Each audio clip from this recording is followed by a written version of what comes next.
What's up, guys? So today has been one of the trickiest days yet for keeping up with the daily vlog. I wasn't sure how I was going to make a video today because I had a meeting in the morning. I had to do some editing in the afternoon, and then I had another really long meeting. And now I've got to go home and I've got to do some research for a product that I'm potentially doing something with. And just finding time to make a video has been tricky. And I was trying to think, what can I make a video about today that has some kind of meaning in it? And I was looking for something in my phone earlier and I stumbled across this video and I didn't even click the date until after I watched it. And this video was actually filmed the 27th of August, 2023, if this ever wants to focus. And today's date is the 16th of August. So this is where my head was at a year ago, give or take a couple of days. And when I was doing Uber in the beginning, I was keeping a positivity journal. I would either journal about it at the end of the day, just talking to my camera, or I would write about it. Throughout the time where I did that, I heard a lot of really amazing stories. And a part of me has wanted to tell those stories, and another part of me has wanted to keep them to myself out of respect for the people who the stories belong to. But I think with this particular journal entry, there's nothing in there that exposes anybody's identity. They're all positive stories apart from the last one. The lady at the end, she was a really kind-hearted person. There was something beautiful about her inside and out, and clearly she was in a bad place, and a year on I really hope she's in a much better place. But yeah, this is where my head was at a year ago. Today was a good day. Everyone was really nice. Met some wonderful people. My favorite customers of the day was this beautiful couple that I met. They had a cute little dog. It was a cavoodle, and it sat just really nicely on their lap in the car, so he wasn't an issue being in the ride.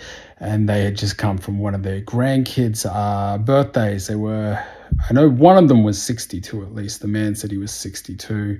I think they were both 62 actually, because they said they had known each other since they were 12 years old. They'd grown up in a country town and been friends since they were 12. And then when he was a teenager, he got a job at the woman's father's farm. He was working on his farm, and then that's where they got really close. And a romance came of that connection that they had from him working at the farm. And they got married when they were about 18 years old and had their first child when she was 19. And their kids were, they said their kids were like early 40s now, or one of them was at least.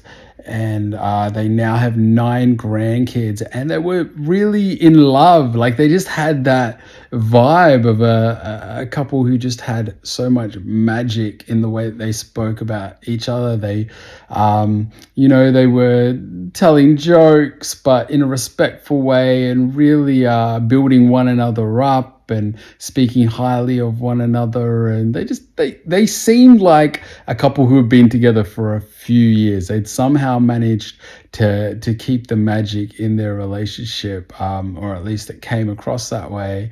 And it was just so cool how they were saying they've known each other since they were 12 and they're 62. So they've been in each other's lives for 50 years, pretty much their entire lives. And they were just such a nice couple.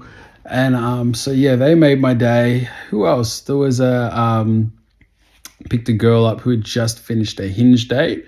She was a psychologist from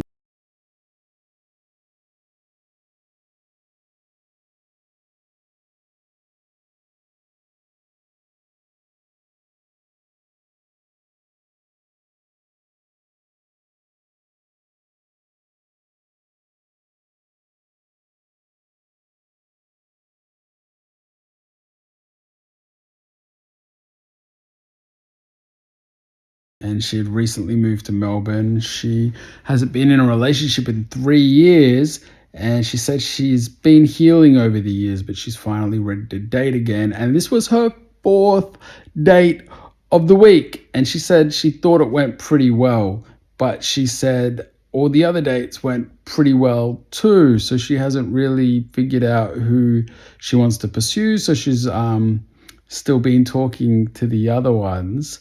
And we were just talking about how dating is so different now, because when you have so many more options, it is harder to develop the deeper connection because you're thinking about so many connections.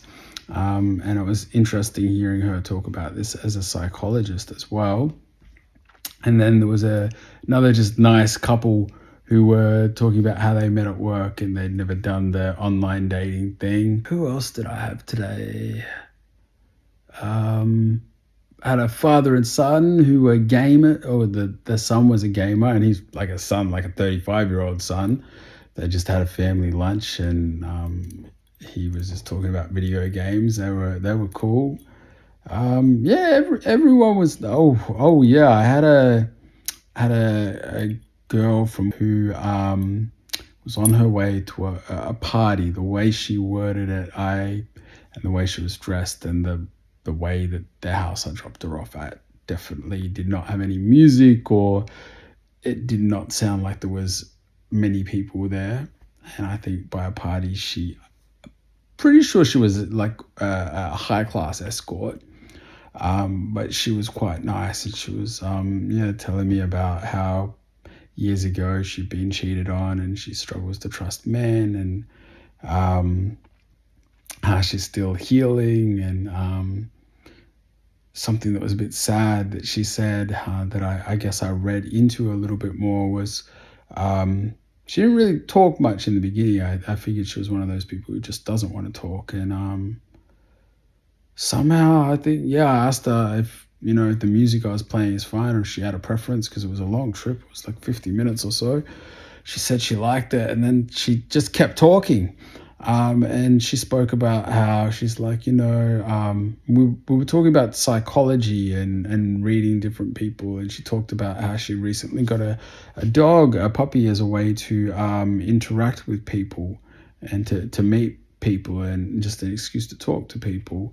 And the puppy's done that, but she realized she has good and bad experiences. Some people like puppies and some people don't, and so she's got to see both sides of people with her puppy. And I was talking about how the Uber's the same. I get to meet so many different people, and I've learned so much about psychology. And I have a thing where I just try and find something I like about each person that I meet, and I'm learning a lot about people through this experience. And she was talking about that with the dog, and she's like, it's nice talking to you on this trip, but when I'm done with where I'm going and I get an Uber back, I'll hope that the person doesn't talk to me. I just won't feel very talkative after I've been to a party. I'm just in my own head and just want to zone out. And just the way she said that, it just made me feel like, she doesn't like doing what she's doing, and maybe it eats her up a little bit, like it takes all of her energy from her, and it was just sad. I just tried to be really positive, just tried to say, you'll find someone who loves you for who you are, and don't ever forget that. Don't let your experiences that you've had with men make you see all men that way, or all people that way. And don't let people ever rob you of your energy.